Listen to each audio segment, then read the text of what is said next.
अस्सलाम वालेकुम। मैं नदीम बाजवा हूँ इमिग्रेशन कारपोरेट से और आज की वीडियो में हम डिस्कस करेंगे शेंजन विजिट वीज़ा क्या है, इसको कौन लोग अप्लाई कर सकते हैं, इसकी फ़ी कितनी होती है, पाकिस्तान में वीज़ा फ्रेंडली या अपॉइंटमेंट फ्रेंडली एम्बेसीज कौन सी हैं और हम किस तरह के डॉक्यूमेंट रूटीन में देते हैं अपनी एप्लीकेशन में और कौन सी चीज़ें हैं जिसका ख्याल करके हम अपने शेंजन विजिट वीज़ा के चांसेस को बढ़ा सकते हैं। तो मैं शुरू करूँगा कि शेंजन विजिट वीज़ा है क्या? शेंजन विजिट वीज़ा एक ऐसा वीज़ा है जो हमें एक मुल्क से अगर हम ले लें तो वो हमें बाकी 26 कंट्रीज़ में जाने की इजाज़त भी देता है। टोटल 27 कंट्रीज़ का ये इत्तेहाद है जो एक ही सिस्टम के ज़रिए वीज़ा भी इशू करते हैं और रिफ्यूज़ल भी इशू करते हैं। तो हमें एक मुल्क में अप्लाई करने पे मिलने वाले वीज़े से ये अख़ज़ किया जाता है कि हमें हर जगह पे जाने की परमिशन है। सिमिलरली अगर वो वीज़ा रिफ्यूज़ हो जाए तो ये समझा जाता है कि आपका वीज़ा तकरीबन हर जगह से रिफ्यूज़ हो गया इन 27 कंट्रीज़ में। तो ये एप्लीकेशन इस वजह से ज़्यादा एहतियात मांगती है बाकी दूसरी एप्लीकेशन से कि अगर शेंजन इंफॉर्मेशन सिस्टम में आपका रिफ्यूज़ल चला जाए तो वो रिफ्यूज़ल बाकी जगह पे आपके वीज़ा अप्लाई करने पे भी मसला कर सकता है, तो उनमें रिफ्यूज़ल के चांस को बढ़ा सकता है। तो हमें हर एप्लीकेशन को बड़े अच्छे तरीके से करना चाहिए। अब ये वीज़ा जो है ये आम तौर पे जितने दिन का हम मांगते हैं उतने दिन का मिलता है और अगर ये उतने दिन का ना मिले, अगर हमें थोड़ा सा लंबा वीज़ा मिल जाए, जैसे हम 10 दिन की एंट्री की बात करें कि हमने 10 दिन घूमना फिरना है, मिलना है या हमने कोई मीटिंग अटेंड करनी है, तो उन सूरतों में ये वीज़ा हमें 30 डेज़ तक का मिल सकता है। लेकिन हम उन 30 डेज़ में हमें जो परमिशन होती है, जो हमारे वीज़ा स्टिकर के ऊपर मेंशन किया होता है, वो 10 डेज़ ही उस शेंजन एरिया के अंदर गुजारने की होती है। तो शेंजन एरिया में हम जो एक विजिट वीज़ा में एक दफ़ा में मैक्सिमम स्टे कर सकते हैं वो 90 डेज़ तक का हो सकता है और कुछ सूरतों में जब हम दोबारा अप्लाई कर रहे हों तो ये वीज़ा हमें ज़्यादा लंबे टाइम मतलब 1 या 2 साल तक का भी मिल सकता है। तो ये वीज़ा हमें इजाज़त देता है कि हम एक मुल्क में इंटर होके किसी दूसरे मुल्क से एग्ज़िट होके वापस भी आ सकते हैं और इन शेंजन स्टेट के अंदर हम मूव कर भी सकते हैं इस वीज़ा को यूज़ करके और वो जो अंदर हम मूव करते हैं वो एंट्री काउंट नहीं होती। एंट्री और एग्ज़िट तभी काउंट होती है जब हम उस टोटल शेंजन एरिया के अंदर एक दफ़ा एंटर हो रहे हो और फिर किसी भी जगह से एग्ज़िट होके किसी दूसरी जगह पे चले जाएँ, वो शेंजन एरिया का पार्ट ना हो। तो हम ये वीज़ा जो है ये हमें इजाज़त देता है कि हम 6 महीने के टाइम के अंदर मैक्सिमम 90 दिन गुजार सकते हैं और अगर हमारे पास लंबा वीज़ा हो तो उन सूरतों में भी हमें मैक्सिमम 90 दिन तक गुजारने की इजाज़त होती है। अब हम ये बात करेंगे कि जो लंबा वीज़ा है वो किन सूरतों में मिलता है। ये लंबा वीज़ा आम तौर पे उन सूरतों में मिलता है अगर हमारा पर्पज़ बार बार जाने का लग रहा हो, जैसे एक बिजनेस विजिटर जिसको बार बार मीटिंग के लिए जाना पड़ रहा हो या एक टूरिस्ट है जो बड़ा अच्छा टूरिस्ट है, उसको हर जगह घूमने फिरने का शौक है, वो एक जगह गया है और उसने दोबारा अप्लाई करना है और वो चाह रहा है कि वो रिक्वेस्ट कर ले और उसको बार बार डिफरेंट स्टेट में जाने की इजाज़त मिल जाए, तो ये टूरिस्ट भी कर सकता है। टूरिस्ट में इसके चांसेस एक बिजनेस विजिटर की निस्बत लंबे वीज़े के और इसके अलावा एक फैमिली विजिटर की निस्बत थोड़े से कम होते हैं। लेकिन हमने विजिटर जो टूरिस्ट विजिटर होता है उसमें भी हमने देखा है कि लंबा वीज़ा मिल सकता है। अब हम बात करेंगे कि कौन ये वीज़ा अप्लाई कर सकता है। तो इसमें ऐसे लोग जिनके पास एक जेन्युइन पर्पस मौजूद हो, जैसे वो किसी फैमिली मेम्बर को मिलने की बात कर रहे हों, वो उनका कोई बिजनेस ऐसा हो जिसमें उनको मीटिंग के लिए किसी कॉन्फ्रेंस को अटेंड करने के लिए जाना पड़े और ऐसे लोग जो टूरिस्ट हों, ये इस तरह के सभी लोग ये वीज़ा अप्लाई कर सकते हैं, लेकिन उनके पास एक जेन्युइन पर्पस हो और उसको बताने या समझाने के लिए उनके पास एविडेंस भी उसकी मौजूद हो। और इसके अलावा ऐसे लोग जो पहले कभी कहीं नहीं गए हुए वो ये वीज़ा भी अप्लाई कर सकते हैं, रिपीट वाले केस तो कर ही सकते हैं और इसके अलावा ऐसे लोग भी कर सकते हैं जिनका वीज़ा पहले रिफ्यूज़ हुआ हुआ है। लेकिन रिफ्यूज़ल के बाद एक नई एप्लीकेशन में आपको थोड़ी सी ज़्यादा एहतियात की ज़रूरत होती है कि वही चीज़ें जो रिफ्यूज़ल में पहले आपको मसला की हैं वो आज आपकी एप्लीकेशन में ना हो या आपके पास एक रीज़नेबल एक्सप्लेनेशन उसकी मौजूद हो जिसको दे के आप वीज़ा ले लें, तो ये हो सकता है। और इसके लिए ज़रूरी नहीं होता कि जहाँ हमारा वीज़ा रिफ्यूज़ हुआ है हम उसी एम्बेसी में अप्लाई करें। कुछ सूरतों में ये किसी दूसरी एम्बेसी में भी अप्लाई करके हम रिफ्यूज़ल के बाद वीज़ा ले सकते हैं। और इसके अलावा जो लोग ये वीज़ा अप्लाई कर सकते हैं उनमें अगर आपके हालात बेहतर हैं, माली हालात, तो वो लोग भी ये वीज़ा अप्लाई कर सकते हैं। इसके अलावा ऐसे लोग जो अच्छा कारोबार या उनका जॉब है, उन सूरतों में भी ये वीज़ा अप्लाई कर सकते हैं। और कुछ ऐसे लोग हमने देखे हैं कि जो काम नहीं कर रहे होते, जैसे स्टूडेंट हैं, हाउसवाइफ्स हैं, तो वो अपना वीज़ा अगर अप्लाई करना चाहें तो वो अपनी डिपेंडेंसी को एक्सप्लेन करके कि वो किन से फ़ंड लेती हैं, कौन उनके लिविंग एक्सपेंसेस और टूर एक्सपेंसेस जो है वो अफोर्ड करेगा, उन सूरतों में वो ये वीज़ा भी अप्लाई कर सकते हैं। तो आम तौर पे जो ये वीज़ा अप्लाई करते हैं सभी लोग, उनको जो भी उनका पर्पज़ हो, जिस जगह से भी उनको पैसे आ रहे हों, जिस जगह पाकिस्तान में जो फैमिली टाइज़ हैं और इस तरह की बाकी चीज़ें हैं, तो वो अच्छी होनी चाहिए, तो ये सारे लोग इस तरह के लोग वीज़ा अप्लाई कर सकते हैं। मैं अब बात करूँगा कि जो वीज़ा फ्रेंडली एम्बेसीज़ हैं पाकिस्तान में, वो कौन-सी हैं। 27 कंट्रीज़ हैं, सभी कंट्रीज़ पाकिस्तान में उनकी एम्बेसीज़ नहीं हैं और कुछ एम्बेसीज़ ऐसी हैं जिसमें हमने ये देखा है या एक्सपीरियंस किया है कि उसमें वीज़ा रिफ्यूज़ल रेट ज़्यादा है, तो उसमें हम रिकमेंड नहीं करते कि वो आप वहाँ का वीज़ा अप्लाई करें, अनलेस कि आपके हालात एक्स्ट्राऑर्डिनरी अच्छे ना हों और आपका पर्पज़ बड़ा ही ज़्यादा जेन्युइन ना लगे, तो उन सूरतों के अलावा हम आम तौर पे रोकते हैं कि आप वो वीज़ा अप्लाई ना करें। और जो वीज़ा फ्रेंडली या अपॉइंटमेंट फ्रेंडली कंट्रीज़ हैं, उसमें हमने देखा है कि नीदरलैंड में वीज़ा लगने की रेशो बेहतर है, बेल्जियम में बेहतर है, उसके अलावा स्पेन में बेहतर है, फ्रांस में बेहतर है और जर्मनी में भी हालात जो हैं वो वीज़ा अप्लाई करने पे मिलने के चांसेस ज़्यादा बेहतर होते हैं। तो हम कहते हैं कि इन जगह पे वीज़ा अप्लाई करें। अब इन सब जगह पे जो वीज़ा एप्लीकेशन हैंडलिंग के प्रोसेस हैं, वो मुख्तलिफ हैं। जैसे हम अगर वीएफएस की बात करें, पाकिस्तान में जो जेरिस या फेडेक्स का सिस्टम है, वो नीदरलैंड, बेल्जियम, नॉर्वे वगैरह को वो डील कर रहा है। इसी तरह अगर हम बीएलएस की बात करें तो स्पेन और इटली जो है वो बीएलएस के पास हैं। और अगर हम अमेरिकन एक्सप्रेस की बात करें तो उसमें जो फ्रांस एम्बेसी है वो उसको डील कर रहा है। और कुछ एम्बेसीज ऐसी हैं जहाँ पे हमें डायरेक्टली अपॉइंटमेंट लेनी पड़ती है और अपने पेपर जमा कराने पड़ते हैं।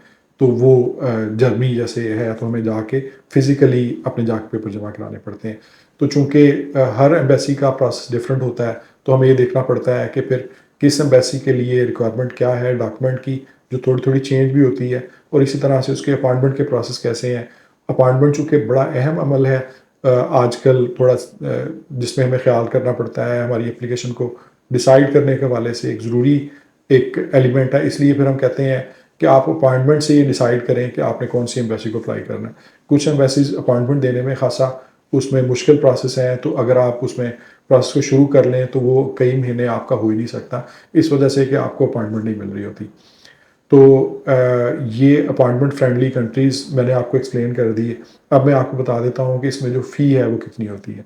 जो इसमें कॉस्ट होती है, जो लोग 12 से ऊपर हैं, उसमें नॉर्मल वीज़ा फ़ी जो है वो चार्ज हो रही होती है, जो 90 यूरो है।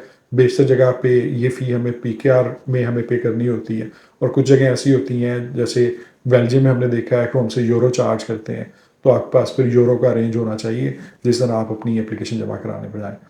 उसके अलावा जो बच्चे हैं 6 से लेके 12 साल तक के, इन बच्चों में जो फ़ी है वो 50% मतलब 45 यूरो चार्ज होती है और ऐसे बच्चे जो 6 साल से छोटे हैं उसमें फ़ी जो है वो चार्ज नहीं की जाती शेंजन एरिया में। अब हम बात करेंगे कि क्या इस वीज़ा फ़ी के अलावा कोई और एक्सपेंस भी आपको ऑफ़िशियली इनको देना पड़ता है। तो वो आम तौर पे ऐसे इदारे जो आपके लिए एप्लीकेशन हैंडलिंग का काम पाकिस्तान में कर रहे हैं इन एम्बेसीज़ के लिए, तो वो हमसे कुछ फ़ी बायोमेट्रिक या अपॉइंटमेंट या पोस्टेज के नाम पे चार्ज कर रहे होते हैं। ये फ़ी आम तौर पे 25 से 30 यूरो के दरमियान में होती है। आप उसको 5 से 6,000 आसान लफ्ज़ों में कह सकते हैं। तो ये जो फ़ी है वो आम तौर पे कुछ जगह पे कैश में, कुछ जगह पे किसी क्रेडिट या डेबिट कार्ड के ज़रिए वो चार्ज कर रहे होते हैं। और जैसे स्पेन है उसमें यही फ़ी जो है वो 7 से 10 यूरो है एक सिंगल एप्लीकेशन हैंडलिंग के लिए। तो अगर एम्बेसी डायरेक्ट हमसे कुछ जगह पे एप्लीकेशन ले रही है, जैसे हम जर्मनी की बात करें, तो वहाँ पे हमें ये फ़ी नहीं देनी पड़ती। अब हम बात करेंगे कि आपको अपने एप्लीकेशन के चांसेस को बढ़ाने के लिए किस तरह के पेपर देने चाहिए और किन बातों का ख़्याल करना चाहिए। तो जो सबसे ज़्यादा ज़रूरी डॉक्यूमेंट हैं उसमें आपके पासपोर्ट हो गया, ऐसा डॉक्यूमेंट जो आपका पर्पस बताए, जिसमें जैसे टूरिस्ट है तो वो उसको पूरा प्लान देना पड़ता है कि आप कहाँ-कहाँ जाके घूमेंगे, कहाँ-कहाँ जाके ठहरेंगे। तो वो पूरा प्लान को सपोर्ट करते हुए डॉक्यूमेंट आपको देने पड़ते हैं। और अगर आपको किसी फैमिली मेम्बर ने इनवाइट किया है तो इनविटेशन और इस तरह की चीज़ें देनी पड़ती हैं। एक बिज़नेस इनविटेशन या कॉन्फ्रेंस होने की सूरत में आपको फिर इस तरह की चीज़ें जो बिज़नेस को बताती हों कि आपकी रेलिवेंसी भी है और वो बिज़नेस में उन्होंने आपको इनविटेशन भी दिया हुआ है या आपने कॉन्फ्रेंस बुक की हुई है, तो आप फिर ये भी इस तरह की चीज़ें भी देते हैं। ये पर्पज़ के हवाले से जो चीज़ें बड़ी अहम होती हैं और चाहिए ये कि सारी इसमें जो आप रिफ्लेक्शन दिखाएँ, वो आप के हालात से मैच करती हो, वो डिफरेंट ना हो। जैसे अगर हम बात करें, एक ऐसा बंदा जिसका बिज़नेस जो है वो सिर्फ़ पाकिस्तान में लोकल है, उसमें इंटरनेशनल टाइप की कोई चीज़ नहीं है, ना सीखने के हवाले से, ना बाय करने के हवाले से, ना ट्रेड करने के हवाले से। तो उन सूरतों में उसके लिए अपने आप को बिज़नेस विज़िटर क्लेम करना एक मुश्किल अमल है। इसलिए हम कहते हैं कि वो एक बिज़नेस जो विज़िट है उसकी बजाय वो टूरिस्ट वीज़ा टाइप कोई चीज़ अप्लाई कर लें, जो उसको बताए कि वो जाके घूमे फिरेगा। और टूरिस्ट के लिए अगर हम देखें तो उसमें आमतौर पे घूमने फिरने की रिक्वायरमेंट होती है कि अगर आप पहले कुछ मुल्कों में गए हुए हैं, ये ज़रूरी नहीं है लेकिन उसका जाना मुख्तलिफ़ मुल्कों में आपको एक अच्छा टूरिस्ट साबित कर सकता है।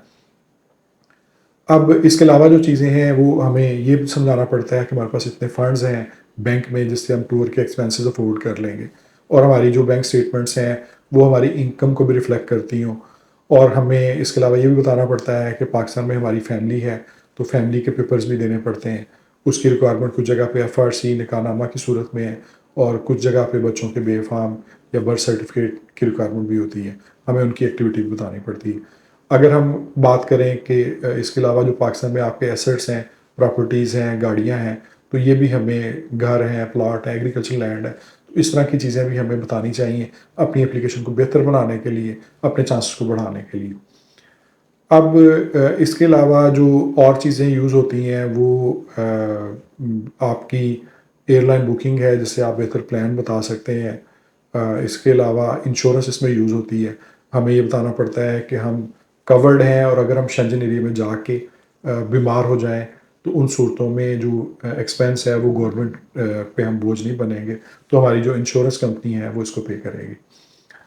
अब ये तो एप्लीकेशन के हवाले से ज़रूरी जो चीज़ें थी वो आपको बता दी मैंने। दूसरा अहम ये है कि किस तरह की चीज़ें करें तो आप अपने चांसेस बढ़ा सकते हैं। अगर आप अपनी एप्लीकेशन बहुत अच्छे तरीके से करें, उसमें कोई गलती ना करें, सारी इन्फॉर्मेशन अच्छे तरीके से डालें, तो उससे आप अपने चांसेस बढ़ा सकते हैं। अगर एक आप साथ में ऐसा कवर लेटर लगाएँ, जो कवर लेटर आपके हालात को ज़्यादा अच्छे तरीके से एक्सप्लेन करता हो, बताता हो, तो उस सूरत में आप अपने चांसेस बढ़ा सकते हैं।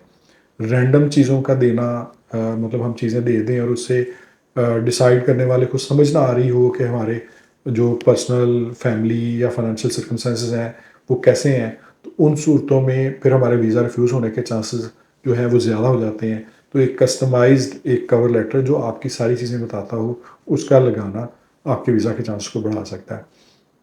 इसके अलावा हमें ये ख़्याल करना चाहिए कि हर केस में डॉक्यूमेंट्री रिक्वायरमेंट डिफरेंट होती है।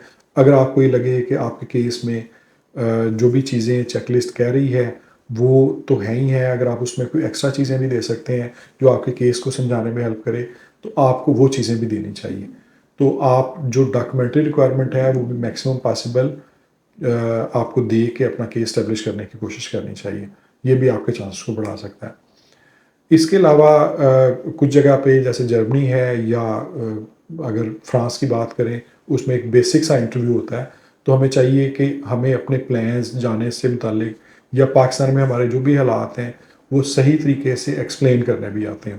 अगर इंटरव्यू में हमें वो चीज़ें पूछी जाएँ, तो अगर हम मुनासिब तरीके से उनके आंसर करें, तो इससे भी हम अपने वीज़ा के चांसेस को बढ़ा सकते हैं। इस शेंजन वीज़ा की जो प्रोसेस है, इसमें ऐसे लोगों के वीज़ा लगने के चांसेस थोड़े से दूसरे लोगों की निस्बत ज़्यादा बेहतर होते हैं, जिसमें ट्रैवल हिस्ट्री भी मौजूद हो, चीज़ें अच्छे तरीके से एक्सप्लेन भी की हों, डॉक्यूमेंट जो हैं वो उस मेयार पे पूरा उतरते हों, जो चीज़ें हमें एम्बेसी ने माँगी हैं और हम अच्छी इनकम, अच्छी एम्प्लॉयमेंट में हों, ये सारी चीज़ें हमारे वीज़ा लगने के चांस को बढ़ा सकती हैं। तो हम इमिग्रेशन कारपोरेट में शेंजन विज़िट वीज़ा को प्रोसेस करते हैं। अगर आपको लगता है आप कोई चीज़ हमें डिस्कस करना चाह रहे हैं या कोई क्वेरी आपकी है, आप पूछना चाह रहे हैं, तो हम आपको हेल्प करने को तैयार हैं। स्क्रीन पे नंबर नज़र आ रहे हैं, इस पे आप कॉल कर सकते हैं, मैसेज छोड़ सकते हैं। आपके टाइम देने का बहुत शुक्रिया।